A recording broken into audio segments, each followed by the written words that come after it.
When the race in Las Vegas ended, the 2025 championship was practically decided, until something completely unexpected happened that changed everything, and it made the fight for the title tighter than ever between Lando Norris, Oscar Piastri, and Max Verstappen. Today I'm going to tell you exactly what happened and how this completely changes the championship with only 2 races left. At the end of the video, I'll show you exactly what each of the 3 drivers needs to become champion.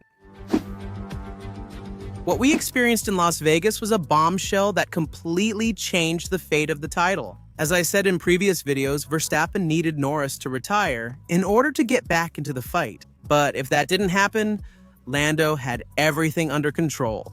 He didn't need to win. He just needed to be careful, score points, and avoid any risk. And he did it.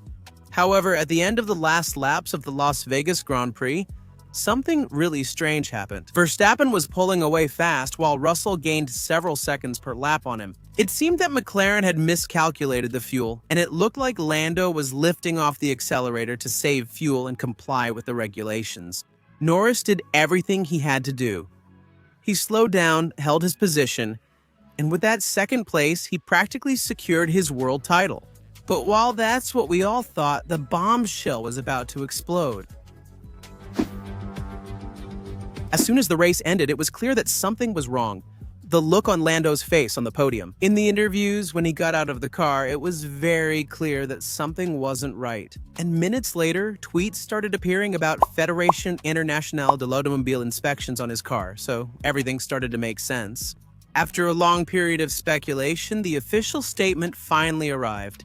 The rear skid block of both McLarens was measured and did not meet the minimum required thickness. The surprise was huge because not only was Norris under investigation, but also Oscar Piastri, something nobody saw coming.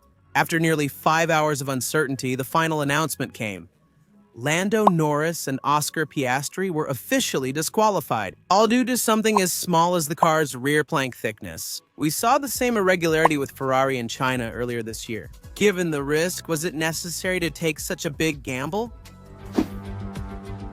The blow to McLaren was critical, both technically and morally. They pushed the car to the limit that weekend, even though coming from Brazil with everything already secured. With pace, confidence, and an advantage in the championship, Lando only needed to finish in a position that wouldn't make him lose too many points to Verstappen or Piastri. He didn't even need to win.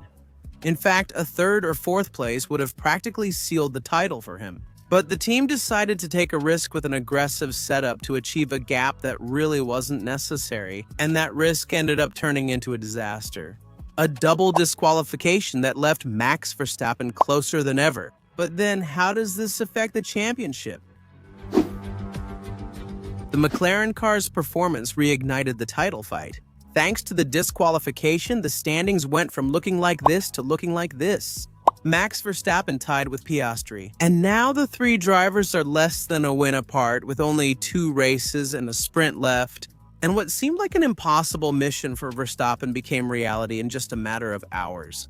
And this is where everything gets more interesting. Verstappen is clearly the biggest beneficiary. He went from being practically out to directly pressuring Lando for the championship. Max's pressure is different from Piastri's. Now that he has a competitive car, he can attack every weekend, both on the track and psychologically. The question is simple. Can Norris stay calm as in recent races, or will we see the 2024 Lando again? On the other hand, in the big picture, losing points due to a disqualification is never good. But if we look at it in the head-to-head with Lando, you could say that Piastri actually came out ahead, because Norris's Grand Prix advantage over him vanished.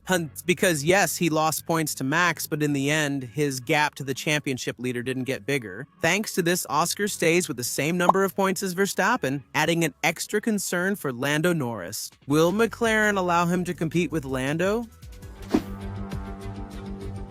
Brown said recently they'd rather lose a championship than favor a driver. The question is, now that they have something to lose, will they keep that promise? Also, if Oscar wants the title, he's going to have to take more risks than ever. We've already seen what happened with Antonio in Brazil when Australia desperately needs a result. A situation that could repeat itself with Norris, like it did in Singapore or Monza last year, and that could open the door for Max. However, the opposite could also happen. Norris and Verstappen fighting wheel to wheel. If they make contact, Oscar could take advantage of the situation.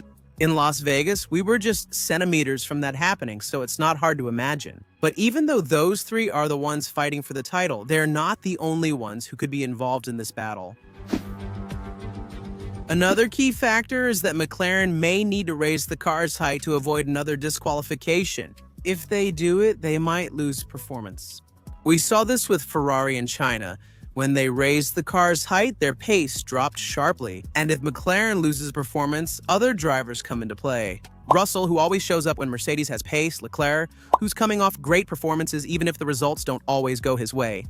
And Antonelli, who's getting better and better. And just surprised everyone in Las Vegas, where he started in 17th place and finished on the podium. If these drivers start getting in between Lando, Max, and Oscar, they could take away key points, and in such a tight championship, every point can make the difference. Also, the focus is mainly on Lando and Max, but you shouldn't count Piastri out. Now that Las Vegas is done with the least suitable circuits behind him, Qatar is next of his best tracks, so even though it's unlikely, the situation for the Australian could change. Now I'll show you the scenarios that each of the three drivers needs to win the title. But first, if you're enjoying this video, subscribe. Because Verstappen and Piastri are tied in points, their title-winning conditions are identical, but I'll focus on Max because of the form he's in, and because I think it's more likely that he'll be the one fighting for the title. So here we go. To become champion, Max needs to win the next 2 races and the sprint, and for Lando to finish 3rd in both main races and 5th in the sprint. The same applies to Oscar. Difficult but possible. For his part, Lando only needs to score 4 more points than Max and Oscar during the Qatar weekend, between the sprint and the main race. Just a few hours ago, the championship seemed decided, but now it's more alive than ever. Norris is still the favorite, but the final stretch begins in Qatar. And hopefully, for the sake of the show, we arrive in Abu Dhabi with 3 drivers fighting for the world title, where, interestingly, the champion was a Red Bull driver. And if you like this video and don't want to miss all the content that's coming, once again, subscribe.